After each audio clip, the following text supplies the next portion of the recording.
da eloquência, tá certo? E Tertuliano joga tudo fora. Aquilo não apenas não se aproveita, como aquilo é heresia, é um negócio pecaminoso e tem que ser esquecido, tá certo? Ao passo que outros, como Clemente de Alexandria, começam a perceber que existe um elo de continuidade, quer dizer, o mesmo elo de continuidade que Philon viu entre a revelação antiga judaica, tá certo, e a filosofia grega, haveria entre a filosofia grega e a nova revelação. Se Moisés, de certo modo, antecipa toda a filosofia e a ciência gregas, tá certo, sob a forma compactada e simbólica da linguagem do Pentateuco, a filosofia grega, ela elabora e abre caminho, tá certo, para que a revelação cristã se tornasse inteligível, se tornasse até possível, tá certo? Então Clemente diz que a filosofia é o pedagogo que leva até o Cristo. Ora, isso é uma observação muitíssimo interessante, porque se vocês lembrarem do que eu disse da transição da tragédia grega para Sócrates, lembram disso? O que era a tragédia? Era a confrontação entre a lei divina, tá certo? Tal como apreendida por um indivíduo humano, e, vamos dizer, a lei da polis, a lei da sociedade, tá certo? A lei do Estado, que remotamente também teria a mesma fonte divina. Tá certo? É como se Deus tivesse, vamos dizer, por um lado, se manifestado na ordem social e, por outro lado, se manifestado na alma humana. Algum reflexo dele tem aqui e ali, mas esses reflexos, não, como são apenas reflexos e não a própria verdade divina considerar em si mesmo, eles têm contradição uns com os outros. Não é isso? E é justamente esta contradição que aparece na tragédia grega. Tá certo? A tragédia é um drama cívico que visa justamente a propiciar que a coletividade reintegre estas verdades, tá certo, divinas, que não estão explicitamente contidas na lei da polis, na lei do Estado, tá certo? Então, o teatro funciona durante algum tempo como um mecanismo de equilíbrio entre as exigências da coletividade e as exigências mais profundas do indivíduo consciente. E aí chega um ponto que o teatro não funciona mais.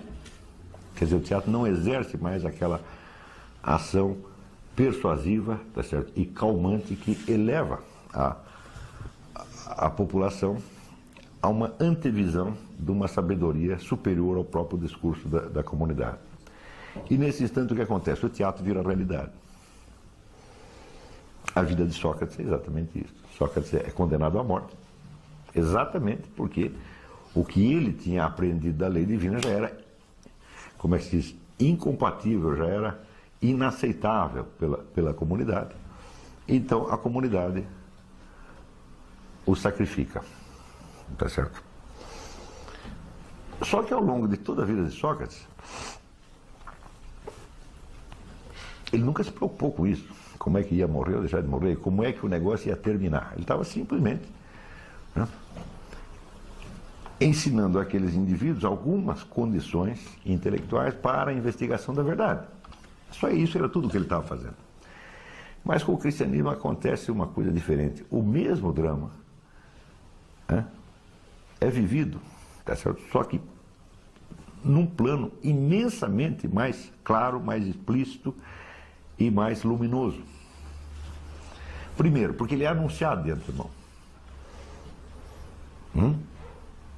É anunciado na própria tradição hebraica, tá certo? Tem um monte de menções, né? Não só tem um monte de menções ao Messias, tá certo? E atualmente, você sabe que descobriu-se que o nome de Jesus já está dado no Antigo Testamento. Foi descoberto agora deste ano, né? Os cabalistas lá fizeram uns cálculos e opa, já estava falando explicitamente o nome de Jesus, né?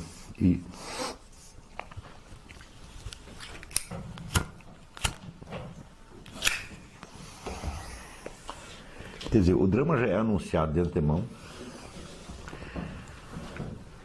Aquele indivíduo que é portador da verdade divina, ele não é somente o portador, mas ele é apresentado como a própria inteligência divina. Entendeu? Então, ele não é alguém que captou algo. Ele, desde o início, ele disse, eu sou o Logos, eu sou o Verbo divino. E por causa disso mesmo, os caras vão me matar. Né? Então, quer dizer, aí já não é mais só o teatro que virou realidade. A verdade que era antecipada, de certo modo, no teatro grego, e que é vivida nos momentos finais de Sócrates, tá certo? Aparece aí não só como um acontecimento, mas como o acontecimento central. De tal modo que toda a explicação da vida humana estará contida nisto aqui. É como se a vida, paixão e morte do nosso Senhor Jesus Cristo explicasse retroativamente o que se passou com Sócrates e o que se passou no teatro grego. De modo que quem assistisse a peça no teatro grego, ou quem visse o que se passou com Sócrates, podia certamente considerar esses acontecimentos muito importantes, mas dificilmente teria a ideia de explicar todo o universo a partir deles. É isso? E pior, a história não apenas se desenrola desta maneira anunciada, com muita antecipação, o próprio personagem, o próprio Cristo, com bastante antecedência, explica o que vai acontecer, como a coisa acontece e depois o homem ressuscita para confirmar aquilo. Ressuscita e aparece perante um monte de gente e fala com um monte de pessoas. Mas olha, se ficou alguma dúvida, se ainda vocês não entenderam aquele, porque no teatro grego você podia sair, você viu a história, né? Você pode entender, pode ter aquele impacto, né? Mas não quer dizer que você tenha compreendido. Aristóteles dizia que o teatro, a arte narrativa, a arte dramática, nada ensina, mas deixa em você um profundo impacto. Este impacto é a atuação do discurso poético. Ele ainda não é uma intelecção. Ele é uma matriz de muitas intelecções possíveis. Você pode passar o resto da vida pensando sobre aquilo, tá certo? Mas, inicialmente, você não entendeu nada. Você simplesmente percebeu. Né? Quer dizer, o teatro vai impactar você como um fato, uma coisa que aconteceu. Aquele que assistiu à morte de Sócrates também ficou impressionado, mas não quer dizer que tenha compreendido. Ele sempre pode achar que aquilo foi coincidência. Ah, foi um azar desgraçado, pô, então se Sócrates tivesse fugido, né? Sempre tem um se, podia ser de outro jeito. Não é isso? Então, sei lá, Antígona podia desistir daquele negócio, tá entendendo? Ou sei lá, a pessoa podia ter sido convencida a agir de outra maneira. E no caso de Sócrates poderia ter dado no pé, ou poderia ter dado uma propina para os caras, poderia ter sido diferente. Mas no caso de Jesus Cristo, não, já veio anunciado de antemão, olha, vai ser assim, assim, assim, assim, por causa disso. E depois ele ressuscita para dizer, olha, se não entendeu o que passou, eu ainda estou aqui para dar mais uma explicaçãozinha.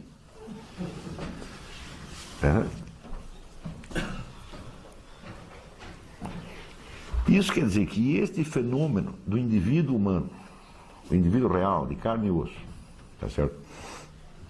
Que é o portador da verdade divina, tá certo? E que por causa disso entra em choque com uma outra verdade externa que também deriva da verdade divina, né? Que não é uma coisa do diabo, não foi o diabo que inventou, é apenas, vamos dizer, uma palavra divina antiga, cristalizada em instituições, leis, etc, etc, e que, portanto, já não tem aquela flexibilidade vivente da alma do indivíduo, tá certo? No caso do Cristo, já não é nem o indivíduo que tem a flexibilidade vivente, mas ele mesmo diz, eu sou a vida. Você está entendendo? Quer dizer, esta alma, tá certo, que manifesta entre nós, a presença da inteligência divina, ela é a própria vida, tá certo? E o resto? Bom, o resto foi vida antigamente. Foi vida, mas já morreu. Quer dizer, as leis, as instituições, tudo que vocês fizeram aí, tudo, o começo de tudo isso aí está o quê? Está a vida divina, foi Deus que criou tudo isso. Tá certo? Oi. E essa insistência em falar do Cristo histórico toda hora é uma tentativa de igualá-lo ao Sócrates. Mas se o sujeito fala Cristo histórico, eu digo, não sei do que ele está falando, todo Cristo é histórico, evidentemente. Você está entendendo?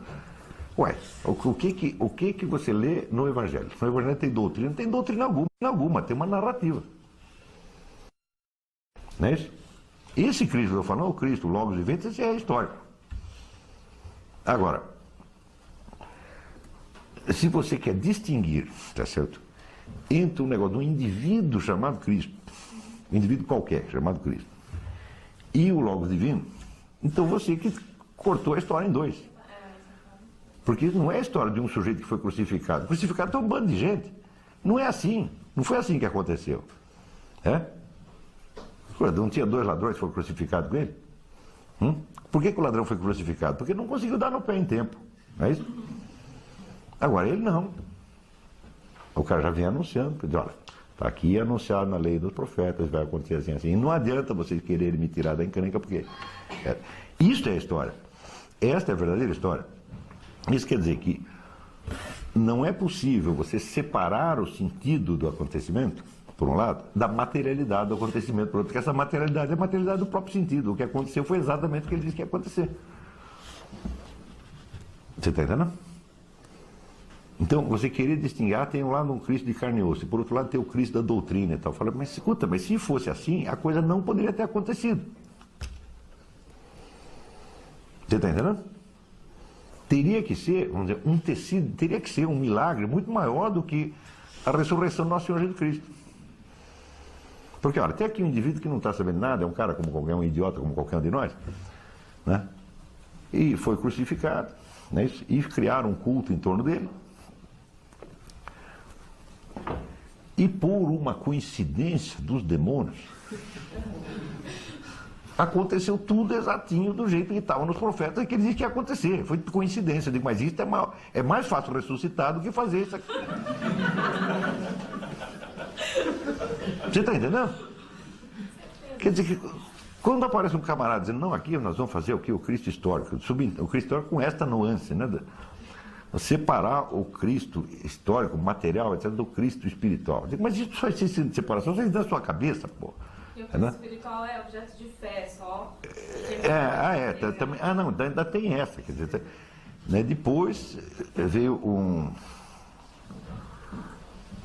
Quer dizer, tudo aquilo que os profetas diziam já era tudo objeto de fé. Eles tudo um sujeito acreditou nisso, depois outro acreditou, depois outro acreditou, e depois, por uma baita coincidência, aconteceu tudo assim. Você está entendendo? E aconteceu pior, para o próprio sujeito que disse que ia acontecer. Quer dizer, é claro que é uma coisa de idiota, é uma coisa de criança. Você está entendendo? Nós temos que entender, vai dizer que a vida, a paixão, a morte, a ressurreição do nosso Senhor Jesus Cristo é um fato, aconteceu, porra. Você não precisa entender. Isso não é uma doutrina, não é um objeto de fé, é uma coisa que aconteceu. Você está entendendo? É mais difícil você negar isso do que você aceitar. Sendo que para você negar, bom, se você nega que foi assim como ele mesmo disse que era, então é porque você tem uma outra explicação. Então você tem que me dizer que a sua explicação é melhor. Agora a sua explicação começa, tá certo? Por exigir que eu creia, tá certo? Num tecido de coincidências absolutamente impossível. Quer dizer, você está me exigindo mais fé do que Nosso Senhor Jesus Cristo. Eu acredito no Nosso Senhor Jesus Cristo porque ele só pede para eu acreditar no negócio que aconteceu e que está acontecendo. Você está pedindo para eu acreditar numa conjectura. Tá certo? Que é uma verdadeira loteria esportiva. Você está entendendo? Você pode ter certeza, sempre que entra esse negócio agnóstico, materialista, tal, o que está em jogo no fundo é só uma coisa, burrice. Burrice mesmo, entendeu? Falta de inteligência. Por que o senhor acha que essas investigações que temos fazer a respeito de um Cristo histórico, que seria um homem comum, se concentram sempre em aspectos técnicos? Por exemplo, eu vou pegar o Santo Sudário e ver qual é a idade dele, como se fosse para investigar um homicídio, entendeu? E não com afirmações mais ou menos lógicas, porque isso é bastante lógico, é mais fácil... Bom, por exemplo, a questão do Santo Sudário, o Santo Sudário não tem nada a ver com a história. Não é isso? O Santo Sudário aparece muito depois. Não é isso? Eu estou aqui, por exemplo, São Justino não sabia que tinha Santo Sudário nenhum, Santo Irineu não sabia, Clemente não sabia, Orígenes não sabia, eles vão ser menos cristãos. Por exemplo, o Santo Sudário, não fede, não influi nem contribui. Você está entendendo? Você pode investigar num monte de coisa. O problema não é isso. Aqui tem uma história que é relatada, tá certo? Por testemunhas, tá certo? Que estiveram lá e que contam a coisa numa ordem que coincide exatamente com aquilo que esses profetas vinham dizendo desde 3.000 anos antes. Você está entendendo? Foi. Ademais, não, ainda teve que combinar com o leproso para ele curar. Você vai lá e finge que curou. Tá, ou então, você, pelo poder do pensamento positivo, quer dizer, eu vou acreditar que o pensamento positivo do leproso o curou. Eu com o pensamento positivo não curo um calo, não curo uma hemorroida, porra, né? Agora o leproso, que já está todo ferrado, de repente ele adquire esse poder miraculoso e pelo pensamento positivo. Você está entendendo? Não tem, quer dizer, é um negócio tão rebuscado e tão artificioso que denota idiotice. Você está entendendo? Oi. Mas existe também a corrente mais hard que fala, não, que não é coincidência. Construíram a história para parecer que... Isso, construíram, porque naquele tempo existia agência de publicidade, tinha o Duda Mendonça, né?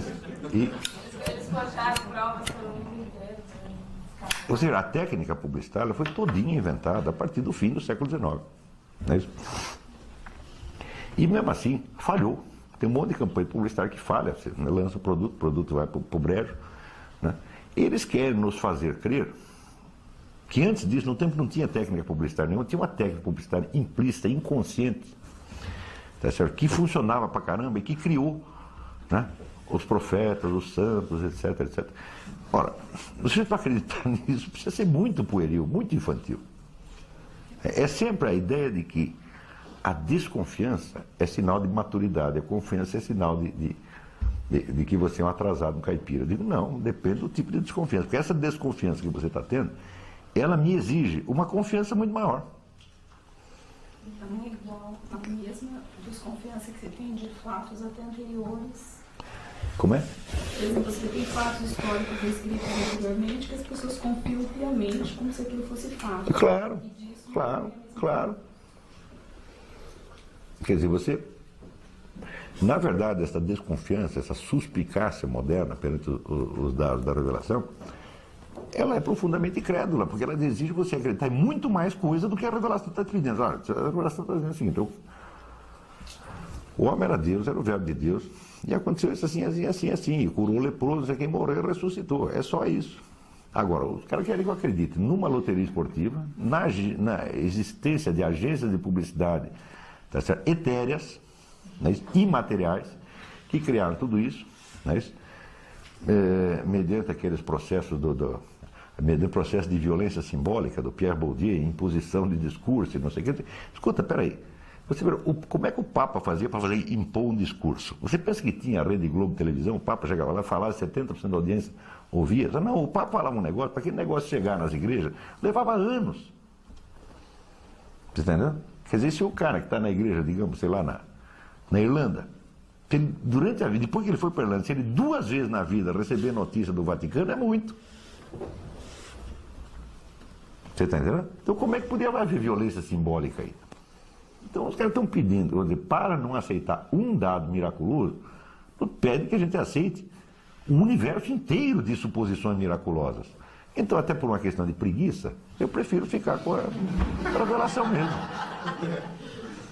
Não é um problema de fé, eu estou dizendo uma coisa científica, pô. Tá? Ele diz, ele deixa de acreditar em Deus, não é que não acredita mais nada, acredita em tudo. Acredita em qual? A história da carochinha, Papai Noel, tá, Duda Mendonça, etc, etc. Mas uma comparação que às vezes eu vejo não é nesse sentido, o que esses historiadores usam não é no sentido de que foi uma montagem proposital, assim, de enganar, etc. Eles puxam exemplos, por exemplo... Não, foi inconsciente. Não, foi inconsciente. Estamos usando nesse sentido. Eles pegam, por exemplo, aqueles exemplos de sutras históricos budistas, em que se pega um personagem real, por exemplo, o rei Asuka, e aí se constrói toda uma versão extremamente mítica da história dele, e havia exércitos que saíram do solo e combateram, etc. constrói toda uma história mítica em torno de um personagem real, mas essa construção é para representar. Bom, mas você aí, no caso, você é capaz de distinguir entre os fatos históricos e a construção mítica em torno.